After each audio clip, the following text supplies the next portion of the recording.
আমাদের নবী যখন দুনিয়াতে আগমন করবেন,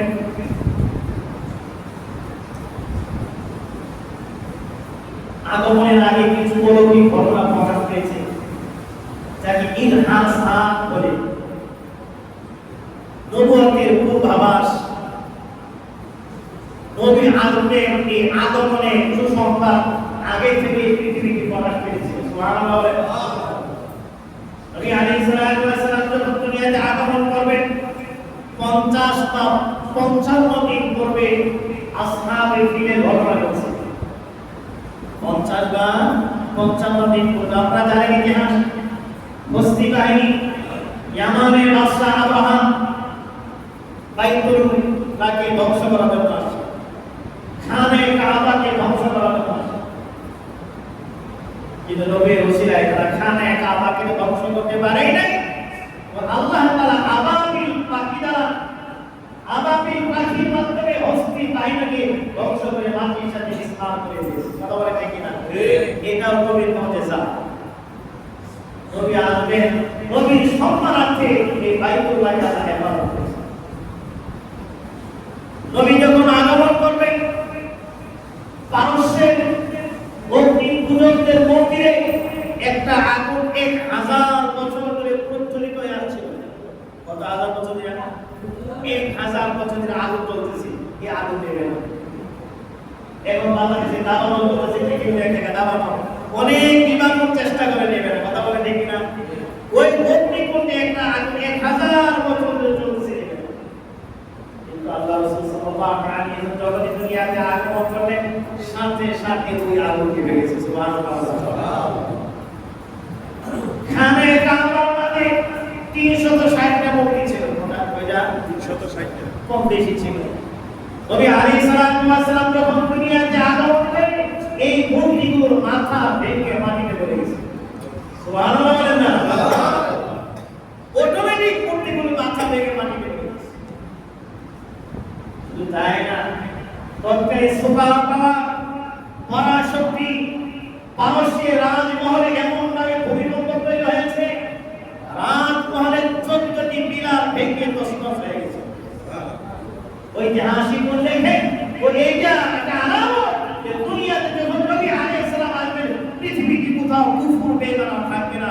সমস্ত কুফর বেঈমান ইসলামত হয়ে একত্ববাদের কালিমা দুনিয়াতে চালু হয়ে যাবে। সুবহানাল্লাহ। আমাদের নবী আলাইহিস সালাম যখন মার গর্ভে আসে,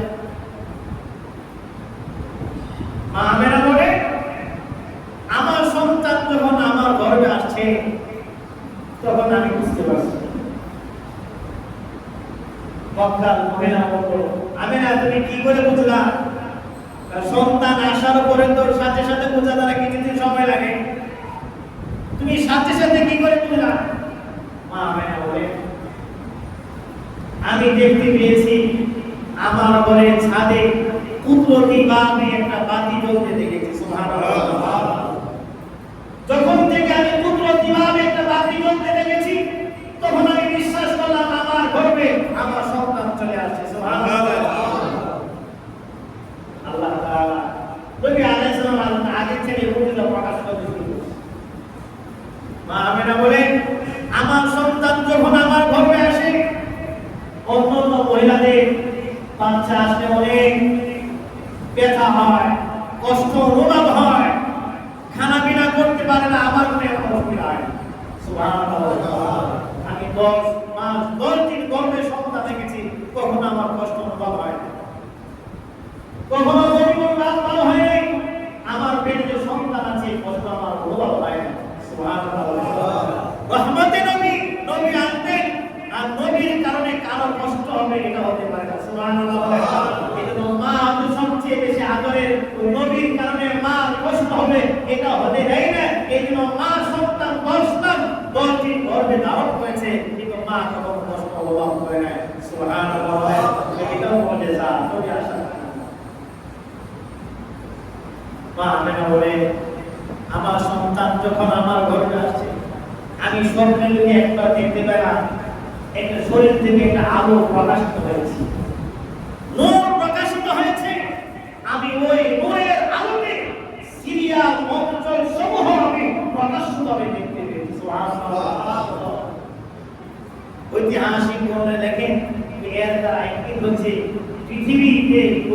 সিরিয়াতে একটি মুসলমানের রাজত্ব হবে, ইসলাম বিজয় হবে, এটা আলামত। বাস্তবে তাই আল্লাহ রাসূল সাল্লাল্লাহু আলাইহি ওয়াসাল্লাম দুনিয়াতে আগমন করলেন, এই সিরিয়া মুসলমানদের দখলে দিলেন। সুবহানাল্লাহ। মা আমেনা বলেন, আমার সন্তান যখন আমার গর্ভে আসছে, আমি প্রায় একটা গাইবে আওয়াজ শুনতে পেতাম, আমাকে ডাকতে বলতো, হে আমেনা বিনতে ওয়াহাব, হে আমেনা বিনতে ওয়াহাব, তুমি এই পৃথিবীর রাজা ধীরাজকে তুমি তোমার গর্ভে ধারণ করেছো। সুবহানাল্লাহ। তুমি অনেক ভাগ্যবতী যে তোমার সন্তান যখন দুনিয়াতে আগমন করবে, তুমি তোমার সন্তানের নাম রাখবে মুহাম্মদ। সুবহানাল্লাহ। সন্তান এখনো আসে নাই, নাম রাখা সুসম্ভব হয়ে গেছে। আমাদের নবীর নাম কি? জুড়ে বলেন, আমাদের নবীর নাম কি? মুহাম্মদ সাল্লাল্লাহু আলাইহি ওয়াসাল্লাম আগমনের পূর্বে জেনে গেছে। ইতিহাসে আছে আল্লাহ রাসূল সাল্লাল্লাহু আলাইহি ওয়াসাল্লাম যখন মা আমেনার গর্ভে আসছে, মা আমেনার শরীর থেকে এসকে আম্বরের মতো সুগন্ধ বের হয়ে শুরু হয়েছে। সুবহানাল্লাহ। সন্তান আসছে, মা আমেনা যেদিকে যে পুরো এলাকা আতর দ্বারা মোহিত হয়েছে, সুগন্ধে মোহিত হয়েছে। সুবহানাল্লাহ। শ্বশুর আব্দুল মুত্তালিব বিবি সাহাবাকে ডেকে বলতেছে, বিবি বৌমা কি আতর ব্যবহার করে যেদিকে যা ওই এলাকা আতর পুরো মোহিত হয়ে যায়, সুগন্ধে মোহিত হয়ে যায়। এলাকায় তো বদনাম হচ্ছে, মানুষে বলে আব্দুল মুত্তালিবের বিধবা পুত্রবধূ এবং কি আতর ব্যবহার করে যেদিকে যা ওই এলাকা পুরো সুগন্ধে মোহিত হয়ে যায়। বদনাম হচ্ছে, স্বামী নাই, স্বামী ছাড়া মহিলা আতর লাগায় বদনামের কারণ। বিবি বলে, আমিও তো বুঝি না পুত্রবধূ আতর কোথায় বা।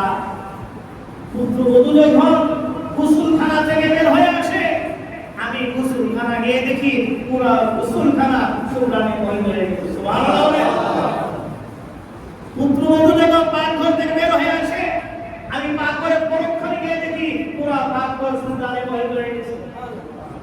পুত্রবধূ যেখানে যায় ওইখানে পুরো এলাকা আতরে মোহিত হয়ে যায়। আমি তো বুঝি না তিনি আতর কোথায়। সুবহানাল্লাহ বলে।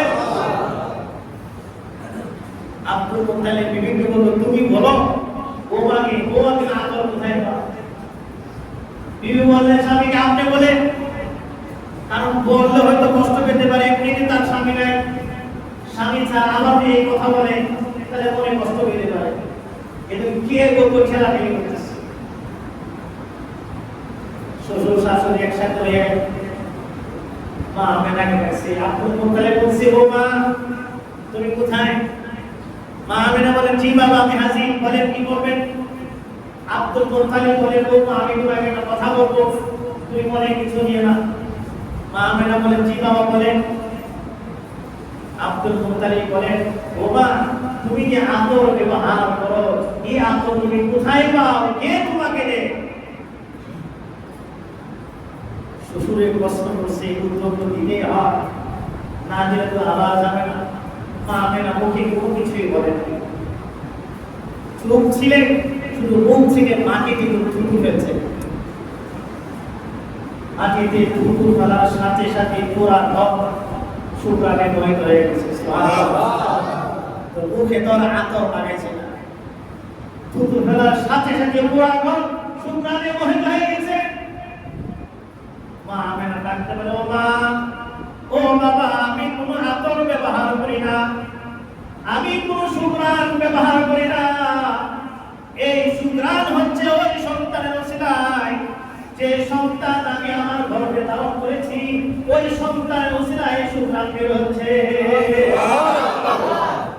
এমন সন্তান তিনি ধারণ করেছে যে সন্তানের ওসিলা মা শরীর থেকে মিষ্টি আম্বরের মতো সুঘ্রাণ বের হচ্ছে। সুবহানাল্লাহ বলেন না? আমেনা বলেন, ও বাবা এখানে শেষ না।